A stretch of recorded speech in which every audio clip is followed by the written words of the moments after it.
you know. But like I said, now everybody's wanting to be plant-based, and all these products are coming out, and It's a all this fad. stuff is happening. Artists becoming vegan. They're Artists are advertising becoming it, vegan. right? Yeah, yeah. So Um, it's only a matter of time before we are in our rightful place amongst all of these people. So it's only a matter of time. I had the artist from Seattle helped out. Sir Mix-a-Lot, Macklemore, E-Dog from back in the day. E-Dog's crazy ass. E-Dog has a radio show now, actually at the same place where I did my radio show, 1150 AM KKNW. Okay. So he has his own radio show there. No, not really, man. The artist that I mess around here is called Black Stacks. They're artists here, local artists here in Seattle. I mess with them. Sir Mix-a-Lot, he has his own world that he does, and Macklemore. I did some things with Macklemore. I did a couple events with him before. So I don't know where or if that relationship is going to continue on. So yeah, it's all good, man. We're doing a farm project right now, and we're going into actual food production. So if you go to our website soon, you'll see our new vision for Hip Hop is Green, man. And this thing is like the hip hop green dinners. They're our staple. We're always going to be doing Hip Hop is Green dinners, but this new thing that we're doing with producing food is going to be something that's going to revolutionize food deserts and communities all around the country, man. And we're doing it first here in Seattle. I'm giving you guys a first look at it. Matter of fact, I'll email you guys the video. Okay. And Please do. yeah, and you guys can check it out and pass it around or whatever. I, listen. I don't know if a lot of people know this. In terms of basketball, Portland and Seattle has produced some greats. Oh, I was just don't get him started. I was just talking with my son about this yesterday, that the Northwest is the mecca of basketball producing. I used to be a basketball player myself, but it's the mecca. Like, you got so many basketball players come out of here. It's crazy, man. And it used to be the meccas used to be New York and LA. Those used to be the basketball meccas, and then you had Chicago as well too. But now the Northwest is just producing so many ballers. It's crazy, man. So yeah, DJ Soyo, she always chastises me because I say, man, there's so many things that coming out of Seattle that people don't understand. Oh my God, everything in Seattle. They got the best this, the best that. Jimi Hendrix from Seattle. Okay, hold up. But you got to think about it though. Jimi Hendrix is the greatest guitar player in the history of playing music. So I mean, come on now. I'm saying, like, that's just one. Like, no matter what you're talking about, Quincy Jones back to Seattle. Where Quincy Jones come from? See what I'm saying? Everything Seattle.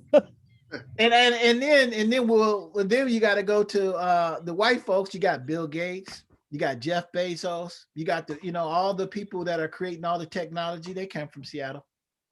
So there's something in the water here. When it comes to that, Bruce Lee grew up here. You know what I mean? He's ready for the list. Ready. I'm firing him off, man. I'm firing him off.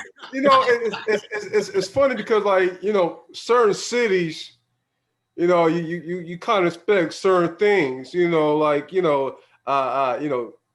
New Orleans, Atlanta, DC, you expect, intellectual Afrocentrism. Yeah.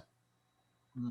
You know what I'm saying? With Seattle has a liberal base, or that's the illusion that the rest of the country, sees. So I would think that the Hip Hop is Green would have cut off like wild, like just in Seattle alone, you all would have reached at least $10 million a year. Well, I will tell you that we are catching on like wildfire now. It just took a long time for people to understand what we're doing, and it took time for the rest of the world to catch up to what we're doing. So it's finally caught up now. That is true. At first, it was like, "Oh, free food. Okay, I'll go." Like it literally was that. Yeah, people didn't understand. Like I can look at my board right now. I probably have maybe $750,000 worth of grants up there. Nice. You see what I'm saying? So, and that's just the tip of the iceberg of where we're gonna go with this thing. In different cities as well too. So, like I said, pretty soon, I grew up in the age of billion-dollar hip hop entrepreneurs, Master P's, the Suge Knights, the Puffy when he was doing his thing real deep, the Russell Simmons, all that stuff. So we want to be the Death Row Records of health. You know what I'm saying? That's what we're trying to do at Hip Hop is Green. We want to be as big as any record company that there ever was, but we're doing healthy stuff. We're doing things to help the world and the community. You know what I mean? So that's our product that we put out. You know what I mean? And then when they look back in history and compare what we put out in the community to a lot of other companies, there's going to be no comparison. None. We save lives and change lives. You know what I mean? I've told the story about how me and you, when we first went to New York, that whole scenario. Oh, yeah. But how me and Keith's friendship really kind of solidified. Oh my God, you talking about that wallet? The damn wallet. You'll never forget. We were so broke and hungry. And Keith looked at me like I was crazy because we literally found a wallet full of cash, like a good couple $100. And we were hungry. We were broke and hungry. Like we were at the VH1 Hip Hop Honors, right? Yep. We totally talked our way into that shit. We were with KRS, and they were trying to like gift us on some like the VIP tickets, and I just literally grabbed them from the dude. Like, what you gonna do? Like, I totally roughed them off. We gonna be VIP in this bitch. I did, and I also, Keith, I don't know what he said to the management at that hotel we were staying at. The manager came to take us. We didn't have to stay in line. He thought they thought we were millionaires. I mean, it was. That whole trip was crazy. I'm gonna tell you. But we were broke. I got. And we were hungry, and we found this damn wallet. Oh my God! Did you tell them about the wallet thing? I did. So I said, okay, yeah. So we found this wallet. Keith is like this. Come here. And he's like, look. And I was like, this is a test. And he's like, I know you didn't say that and you would never say this aloud, but I could hear in your head, bitch, what? Exactly. Hey, the hood's still in me, man. You know what I mean? So it comes out. No, but I was like, it really, for me, like, something told me, like, if we did not do the right thing in this instance, me and Keith were not going to have the trust that we have now to know that we're the type of people to do the right thing and second guess each other, you know? And I felt like that moment was because we just met each other. I mean, we've been working, but we still getting to know each other. So I feel like this moment is solidifying the kind of like relationship. Like we're always going to be that. They did that. How easy is that to return a fucking wallet? And I don't know. It just made me feel like this is a test, and we returned the fucking wallet. Because he could have easily been like, my posse's on Broadway. Oh no! We were in New York. When we returned the wallet, the lady was like, "The money's still in there," because she did not expect that. Yeah, well, look, the money's still in there. I don't remember. I think she did give us some money. Listen. I'm gonna finish it. Go ahead. The lady's name was Nancy Kazerman. I'll never forget her name. She was the head of the media in New York that was there for the event. And when we gave the wallet back to her, she gave us some money. And then she said, everybody, I want you to give Keith your card because Keith is never going to have to worry about media when he comes to New York no more. See? So I got all those cards connected to them, followed up with those people, have worked with them too. A couple of them was at the 10th Element event. One dude came. Oh, wow. I think Nancy came too. That was years later. Oh my God, that's almost 10 years. Nancy came too. Wow. So anyway, yeah, that was that. But another thing happened there too, and I want to just share this with the brothers. Previously, I think about maybe a year and a half before we went to the VH1 Hip Hop Honors in New York, I met George Clinton. Okay. So I'm in the studio. I'm there with George Clinton, and I'm like, okay, I'm going to interview George Clinton. This is my idol, man. I grew up on all. I'm P-funked out all the way. How high was he? That's what I'm about to get to. All right, so check this out, man. So I heard this time. So I'm clean. I'm sitting in here, and I know they smoking weed, so I'm trying to stay away from the weed smoke and all that stuff. And I don't know how it happened, man, but I happened to walk through a cloud. It caught me. I didn't see the cloud. And when I walked through the cloud, I didn't smell no weed. It was crack. So George Clinton was smoking crack while he was doing this song, going back and forth into the booth. Still remembered all of his lines, all that shit. I'm like, this guy is from another world. Yo, all the world. His nose is open. Yeah. That's what I'm saying. And so that was my first time meeting him. And then boom, we end up at the VH1 things, and George Clinton walks across the lobby. Remember, Soyo? Yeah, I remember. And you know what he said? He said, "Hey, what's up, Keith?" Yeah, I remember. I literally turned into that white cat in the cartoons that just go, "Ooh!" You know what I mean? Oh man, he blew me away with that one, man. Wow. Yeah.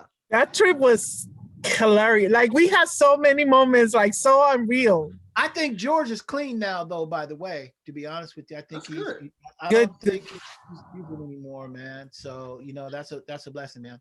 I went on the tour bus with Parliament Funkadelic one time too. And when I was on the tour, that was an adventure. Oh man, listen. See, I've had personal sobriety tests that I don't think anybody in the world has had.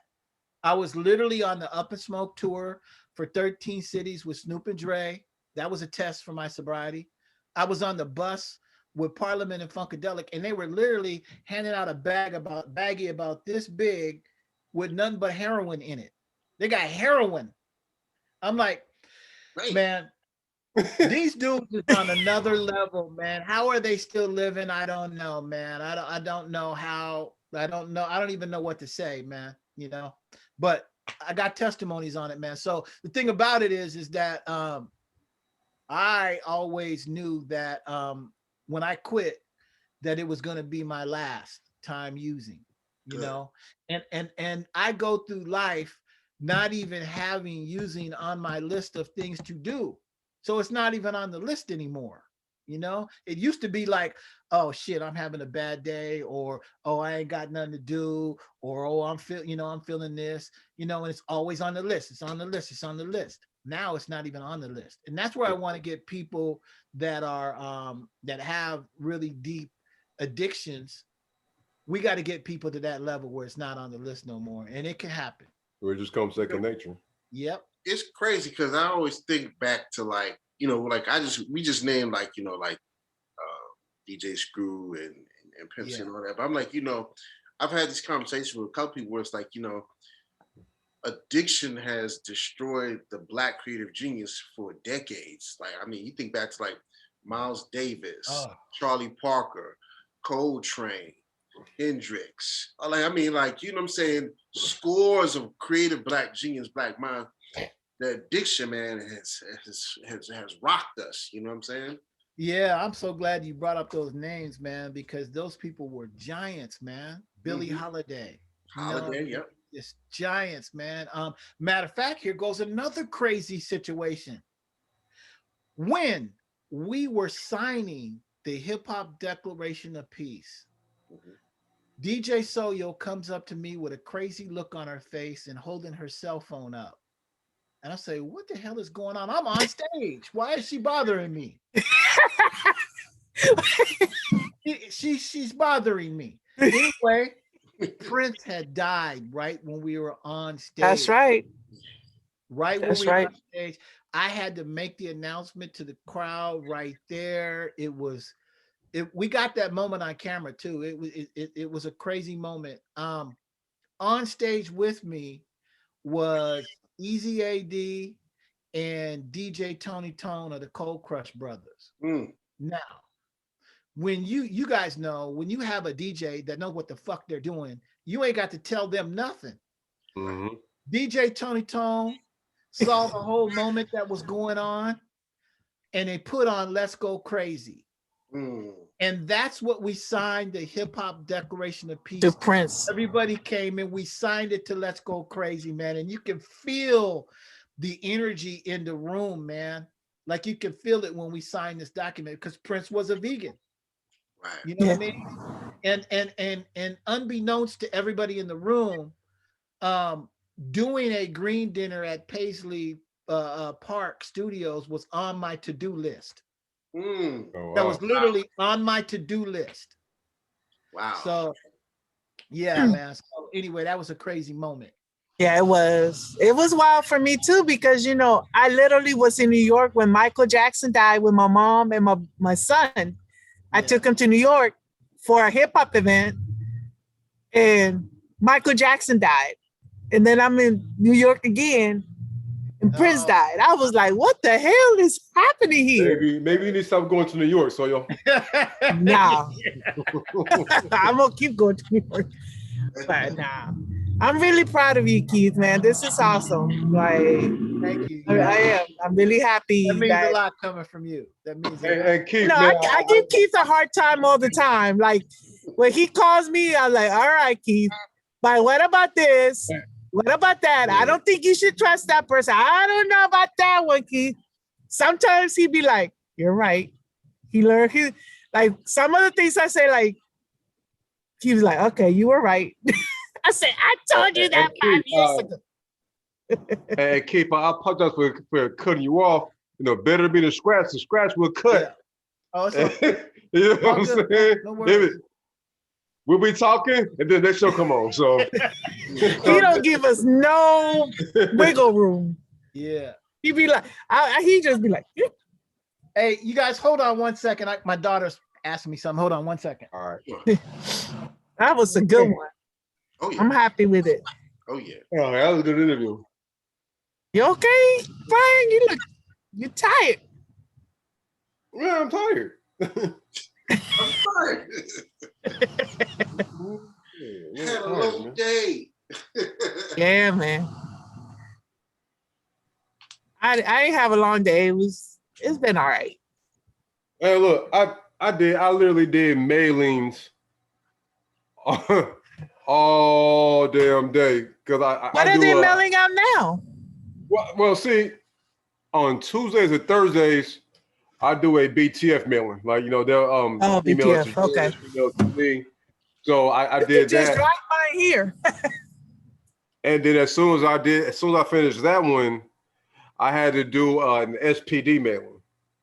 And I had to do 298 of them. Hey, Brian, do me a favor. Can you find out if they got SPDs in Spanish? Yeah, I'll check. And so, I was doing that today, but I had to do 298 of them. Yeah. So by the time they were ready, it's time for me to go to lunch. So I printed 298. Shit took literally an hour. My lunch is an hour. By the time I got back, it was like 228. So, so it took a long time to print. And so, after that, I just, did that mailing. So that took me the whole afternoon. Then I had to go to UPS to turn into something that needs to go out tomorrow morning. So I'll do mailings all day. Oh, Mhm. Cool. oh All right. man. Yeah, man. So thank you guys so much, man. That was a great interview, man. You know, you guys asked some really good questions, man. No, thank you, and we'll definitely schedule another time, man, where we can bring you back on too. Cool. Yeah, maybe we can start focusing on different aspects and just talk about that one aspect of what you're doing. Yeah, Well, I'll send you guys what we're focusing on now, which is the farm project and how that encompasses everything we're doing and takes it to a whole nother level. So we can talk about that because I want to do that in cities all around the world. Okay. That's where I'm at right now. I know you said you was thinking about trying to get like a chapter in DC or something. So definitely let us know because I think Yeah. I'm interested in it. So if you need an anchor in DC, and let me know.